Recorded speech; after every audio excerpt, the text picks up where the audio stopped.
Saudara, pasca ditangkap di Bandung, Jawa Barat, polisi menggeledah rumah tersangka kasus pembunuhan Vina dan Eki di Cirebon, yaitu Peggy alias Peron. Polisi menggeledah rumah Peggy yang diduga jadi otak pelaku pembunuhan Vina dan Eki di Cirebon, Jawa Barat.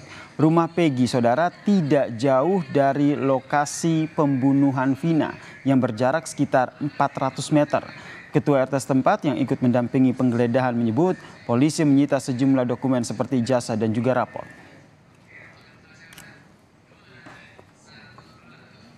Ya, saya kan ikut penyidik jadi dampingnya otomatis ngelihat. Apa aja yang memilih? Ya paling bukti yang menguatkan sosok pribadi Peggy aja mas. Raport ya? Model rapor. Terus? Kayak gitu terus. Untuk keluarga lah, model-model kayak gitu aja. Kartu keluarga juga dari dia. Kemarin pas pada saat penggeledahan itu ada berapa orang di rumah? Ada 3 orang. Siapa aja? Kakek, nenek, sama bibinya. Sementara itu, saudara, Kepala Desa Kepongpongan, Wawan Setiawan, mengaku Peggy Setiawan tercatat dalam administrasi kependudukan. Ibu Peggy bernama Kartini dan bapaknya bernama Rudi, tercatat dalam warga yang tidak mampu. Rumahnya pun pernah mendapat bantuan dari Ruti Lahu, namun terkait dengan sosok Peggy, Wawan Setiawan tidak mengetahuinya karena tidak pernah tinggal di desanya. Setiawan itu memang tercatat di sini dengan identitas nama orang tua laki-laki bernama Pak Rudi, perempuannya Kartini. Nah, sementara Peggy tersebut tidak dikenal oleh masyarakat karena yang bersangkutan itu tidak pernah hidup di desa Kepongpongan. Jadi di luar, khususnya di kota.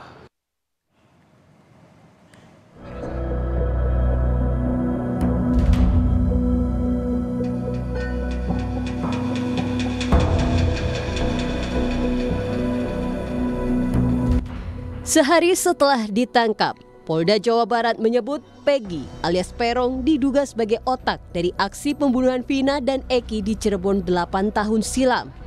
Melalui pesan tertulis, Kabid Humas Polda Jabar, Kombes Jules Abraham Abbas, mengatakan tersangka PS atau Peggy Setiawan diduga sebagai otak kasus pembunuhan disertai pemerkosaan yang terjadi 8 tahun silam.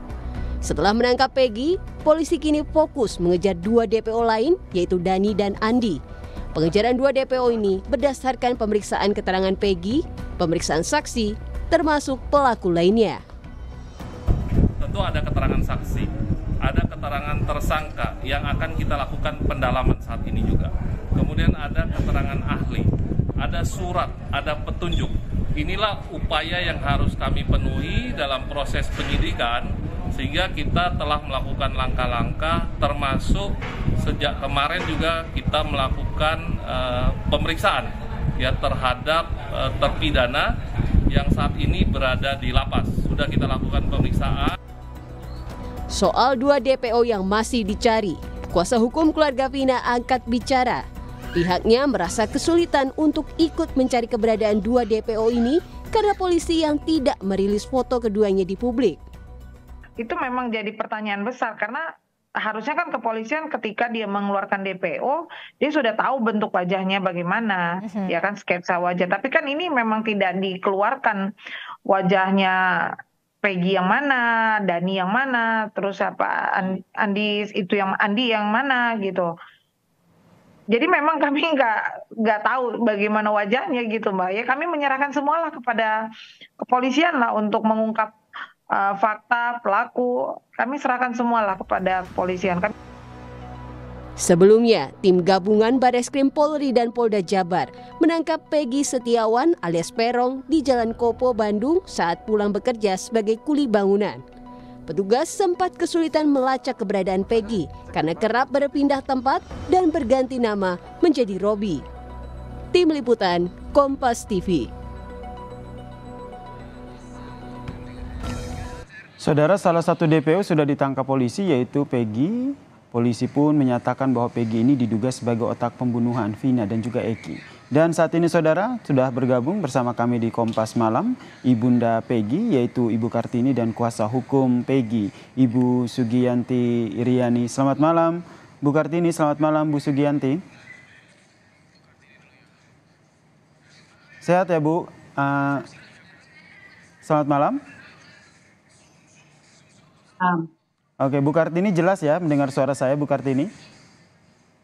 Ya, ya jelas Pak. Oke, Bu Kartini bisa diceritakan setelah mendengar kabar bahwa Peggy anak Ibu menjadi tersangka?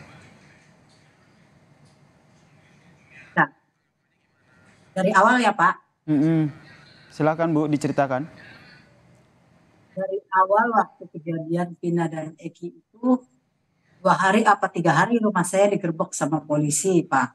Nah, waktu kejadian itu anak saya tuh udah nggak ada di Cirebon, ada di Bandung udah 3 bulan nggak pulang. Itu waktu penggerebekan juga anak saya nggak ada, kan masih ada kerja di Bandung. Terus polisi ngacak-ngacak lah isi rumah, bawalah motor anak saya 2. Oke. Terus setelah itu Ibu mendapat kabar terakhir dari anak Ibu Peggy kapan Bu? Selasa sore. Selasa sore kemarin. Ya, itu juga dari ibu pengacara yang ngomong Bibi.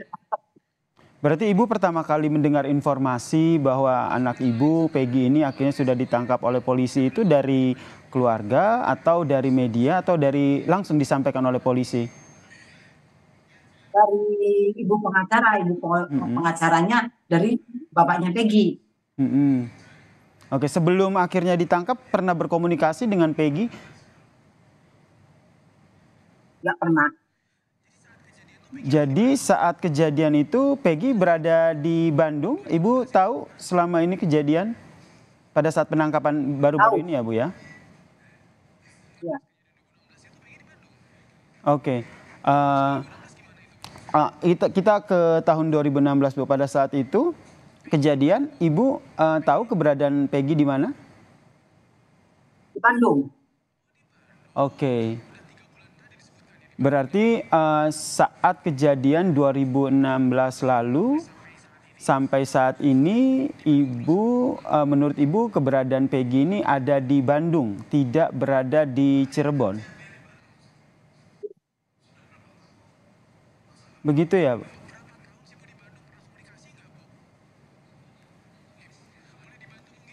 Boleh dibantu oleh Ibu Sugianti?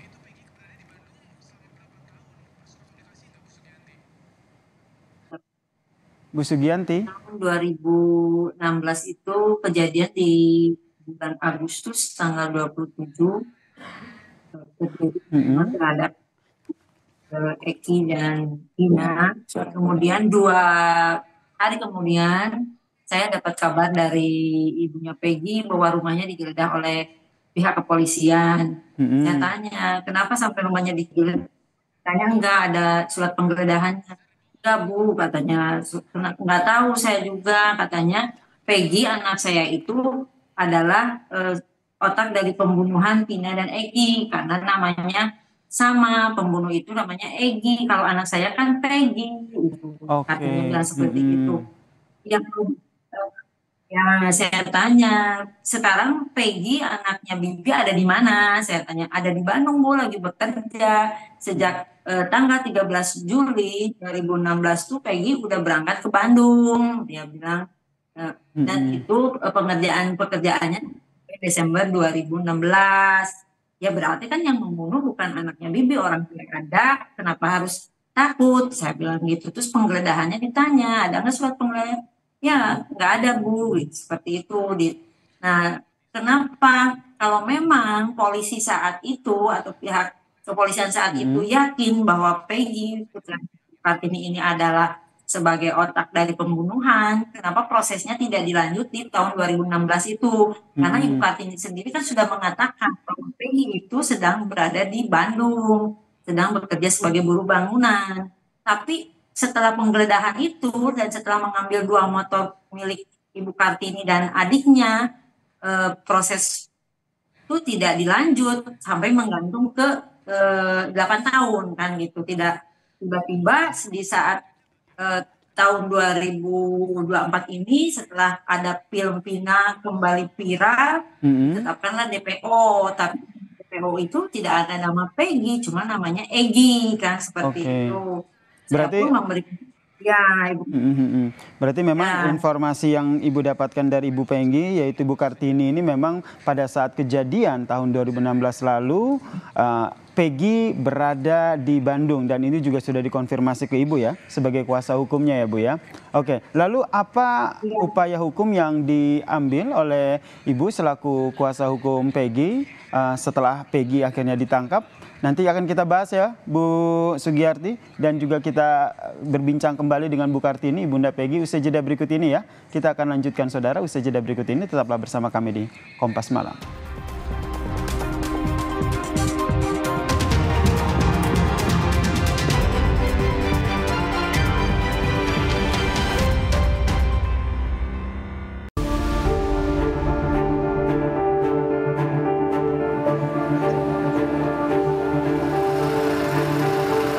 Kami akan mengajak Anda saudara untuk melakukan penelusuran dari titik rumah Peggy tinggal ke beberapa titik-titik lokasi yang diduga dilakukan tempat eksekusi pembunuhan, awal kejadian lokasi, dan juga tempat Peggy dan kawanannya membuang dua jasad Vina dan juga Eki. Dari penelusuran jurnalis Kompas TV, lokasi rumah Peggy tak jauh dari lokasi pembunuhan hingga pembuangan jasad Vina dan Eki. Dengan menggunakan motor, jarak rumah Eki menuju ke lokasi tempat pembunuhan Vina berkisar 400 meter atau bisa ditempuh selama 5 menit. Jarak antara rumah Peggy dengan titik-titik lokasi pembunuhan Vina dan Eki itu tidak terlampau jauh atau berjarak sekitar 300 sampai 400 meter. Dan sekarang saya akan menunjukkan kepada Anda Gang Bakti 1 yang menjadi titik awal mula tindak kejahatan yang dilakukan Vina, yang dilakukan terhadap Vina dan Eki oleh kawanan geng motor tersebut. Ya, disinilah tindakan eksekusi yang dilakukan oleh kawanan geng motor tersebut terhadap Vina dan juga Eki. Di lokasi yang berupa kebun warga inilah Vina dan Eki dieksekusi kawanan geng motor 26 Agustus 2016 lalu. Dari titik ini, jurnalis Kompas TV kembali menelusuri jarak dari rumah Peggy ke jembatan layang tempat jasad Vina dan Eki. Ternyata jarak tersebut hanya terbentang sekitar 300 meter.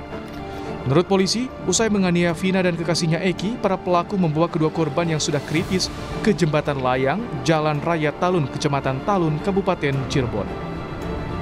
Dan disinilah menjadi titik akhir para kawanan geng motor tersebut melakukan rekayasa kecelakaan lalu lintas setelah mereka melakukan tindakan kekerasan berupa ruda paksa dan juga pembunuhan terhadap Vina dan juga Eki. Kini, setelah berhasil menangkap satu buron yang diduga sebagai otak kasus pembunuhan Vina dan Eki, polisi masih mengejar dua pelaku lain yang masih buron. Muhammad Syahri Romdon, Kompas TV, Cirebon, Jawa Barat. Kita lanjutkan saudara perbincangan kami dengan orang tua Peggy, Ibu Kartini, dan juga kuasa hukum dari Peggy, Ibu Sugiyarti Riani. Saya ke Bu Kartini. Bu Kartini, ini kan dari 2016, kemudian kemarin akhirnya Peggy yang dinyatakan DPO ini akhirnya ditangkap gitu. Padahal menurut Ibu sendiri kan saat kejadian 2016 ini kan Peggy tidak ada di rumah, tidak ada di Cirebon, tapi berada di Bandung. Setelah penangkapan ini, apa tanggapan Ibu? Ya, tanggapan saya sih gimana ya? Emang kecewa gimana gitu. Orang anak saya tidak tahu menau, tiba-tiba jadi tersangka utama. Itu kan yang DPO namanya Egi, bukan Peggy. Kenapa tiba-tiba si Peggy yang diambil terus langsung dinyatakan jadi tersangka gitu? Pada saat kejadian 2016 Bu Kartini, itu kan kejadian dekat dengan rumah Ibu begitu, informasinya hanya berjarak 400 meter begitu. Pernah berkomunikasi ataupun berbincang begitu, ngobrol begitu dengan Peggy soal kejadian ini pada saat 2016 lalu? Ya, pernah ngobrol. Waktu penggerbekan saya telepon si Peggy. Peggy tadi sore mama digerebek. Ngomong apa, ke polisi nyari kamu. Ngomongnya kamu dituduh sebagai pembunuh Vina dan Eki. Saya ngomong sama Peggy kayak gitu. Terus jawab, mama ngomong apa sama polisi? ngomong aja kan Peggy ada di Bandung. Iya mama udah ngomong, Peggy lagi ada Bandung, lagi kerja gitu. Terus kata Peggy, ya udah orang saya nggak ngelakuin apa-apa, kata anak saya. Ya sudah, saya konsul lah lagi sama ibu Yanti, gimana Bu, begini-begini. Ya udah Bi, kalau nggak ada surat penangkapan udah aman, Peggy toh nggak dicari lagi gitu. Oke, pada saat itu akhirnya Bu Kartini berkonsultasi begitu ya dengan Bu Yanti ya. Saat itu Bu Yanti apa yang Ibu sampaikan, Ibu sarankan terkait dengan kasus ini pada saat 2016 lalu? Ya, bertanya sama ibunya Peggy, udah komunikasi dengan Peggy belum? Kalau Peggy melakukan itu sudah, katanya Peggy tidak melakukan apapun. Dan saat 2016 itu Peggy pun tidak ada di sini dan saya yakin Peggy tidak bersalah. Jadi akhirnya ya sudah, tidak usah takut karena memang Peggy tidak bersalah. Kita juga kan punya saksi yang kuat bahwa Peggy saat itu berada di Bandung saat kejadian. Jadi tidak perlu dikhawatirkan seperti itu karena memang Peggy bukan pelakunya. Saya sarankan. Berarti memang saat kejadian kemudian tadi disampaikan bahwa Peggy ada di Bandung gitu. Tidak hanya keterangan dari Ibunda Peggy begitu, tapi ada saksi-saksi yang saat itu juga akhirnya membuktikan bahwa saat kejadian Peggy ada di Bandung. Karena ada saat itu kan Peggy di Bandung itu bekerja dengan orang Cirebon juga, beberapa orang Cirebon dan juga dengan bapaknya sama-sama sebagai guru bangunan, dan bapaknya juga mungkin tahu bahwa posisi Peggy di. Halo, Bu Yanti.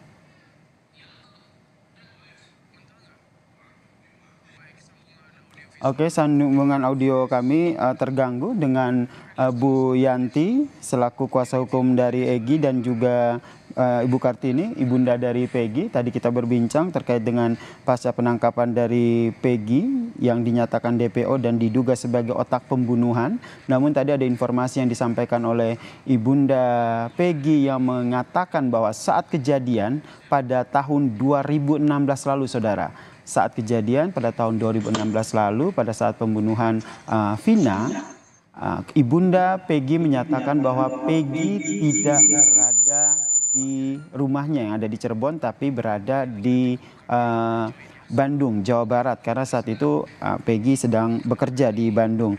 Bu Yanti? Bu Kartini sudah bisa mendengar suara saya? Ya, baik. Tadi sempat terputus Bu Yanti, kemudian tentu harus disertakan dengan bukti begitu kan. Kalau seandainya betul bahwa tidak ada ataupun pada saat kejadian ini Peggy benar-benar tidak ada di lokasi kejadian. Iya, dibuktikan dengan saksi karena memang di sana kan ada beberapa orang yang bekerja bersama-sama dengan Peggy, ya termasuk Bapak Peggy juga, itu saat sebagai buruh bangunan juga di tempat yang sama dengan Peggy.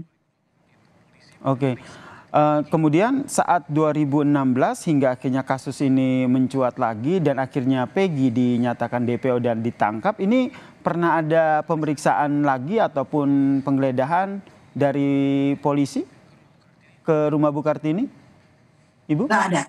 Nggak ada ya? Oke. Berarti setelah penggeledahan pertama, kemudian Bu Kartini dengan yakin bahwa memang Peggy tidak berada di lokasi, habis itu tidak ada lagi dari polisi yang menanyakan keberadaan Peggy ataupun datang ke rumah untuk melakukan pemeriksaan? Tidak ada. Tidak ada sama sekali ya Bu ya, sehingga akhirnya dari 2016 hingga akhirnya 2024 ini baru akhirnya Ibu mendapatkan informasi begitu ya, Peggy menjadi DPO dan akhirnya ditangkap begitu Bu Kartini?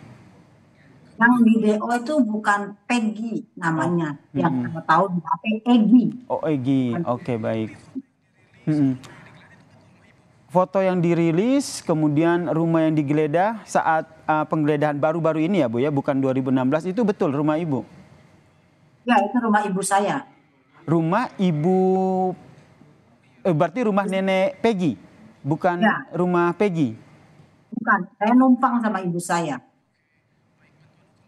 Baik, Bu Yanti ini sebagai pengacara dari Peggy ini, apa bantuan hukum yang nantinya akan diberikan?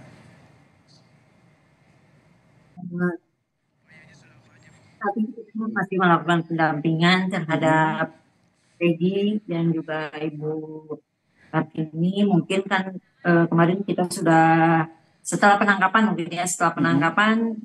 Peggy sudah di BAP dan sudah ditetapkan sebagai tersangka. Mungkin upaya hukum kita melakukan upaya hukum terhadap Peggy untuk dilakukan pembebasan karena kami yakin bahwa Peggy bukan pelaku dari pembunuhan Vina. Karena saya pun yakin seorang Peggy yang hanya buruh bangunan dengan ibunya sebagai ART itu tidak mungkin punya otak untuk melakukan pembunuhan terhadap Eki yang notabene adalah putra polisi dan juga anggota geng motor. Tidak mungkin Peggy mempunyai kepikiran atau misalnya punya keberanian untuk melakukan semua itu. Oke, dari Bu Kartini apa yang ingin disampaikan, Bu? Ya, saya juga berharap begitu. Saya ingin anak saya dibebaskan karena anak saya tidak salah. Itu Peggy sehariannya apa sih yang dibanggakan dari Peggy? Hanya seorang kuli bangunan, anaknya buruh pembantu di rumah Ibu Yanti. Nggak apa yang dibanggakan dari Peggy untuk melakukan kejahatan sesadis itu, Pak. Baik, kemudian setelah ditangkap, ada komunikasi lagi dengan Peggy? Atau melalui polisi, Bu Yanti? Ya, udah kemarin. Udah ketemu Peggy. Sudah ketemu Peggy berarti ya? Apa yang diceritakan oleh Peggy atau disampaikan oleh Peggy?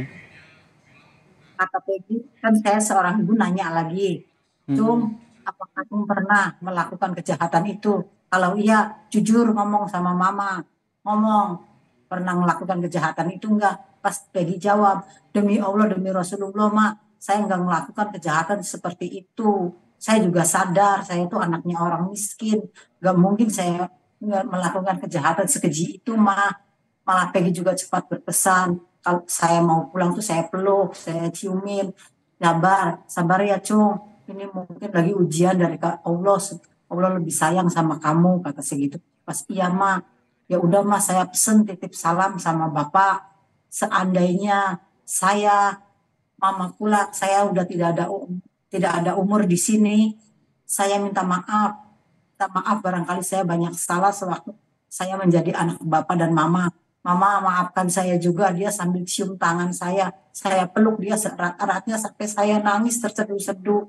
Sampai saya tuh iba melihat anak saya yang begitu baik tapi dituduh sebagai seorang pembunuh yang sangat kejam begitu. Sampai saya sabar sayang, sabar. Kamu gak bakalan mati dan membusuk di penjara karena kamu tidak salah. Saya bilang begitu, Pak. Terakhir bertemu dengan Peggy, kondisinya bagaimana, Bu? Kondisi sehat? Alhamdulillah sehat. Ibu juga sempat diperiksa juga oleh polisi atau bagaimana ketika bertemu dengan Peggy? Ya, saya sempat jadi saksi juga. Oke. Terakhir ke Bu Yanti, kapan ke Bandung lagi untuk memberikan upaya hukum kepada Peggy? Mungkin kami ke Bandung lagi karena kemarin itu kita juga baru memasukkan kuasa sementara karena kaget juga kan begitu Peggy ditangkap sorenya, saya langsung ke Bandung. Kami mungkin beberapa advokat dari beberapa organisasi juga siap untuk membantu kebebasan Peggy. Jadi mungkin minggu depan akan memasukkan kuasa baru dengan beberapa advokat. Mungkin insya Allah banyak advokat yang mau membantu untuk kebebasan Peggy. Baik, terima kasih Bu Kartini, Ibunda Peggy dan juga Bu Sugiyanti Riani selaku kuasa hukum Peggy telah berbagi informasi bersama kami di Kompas Malam. Salam sehat Ibu-ibu.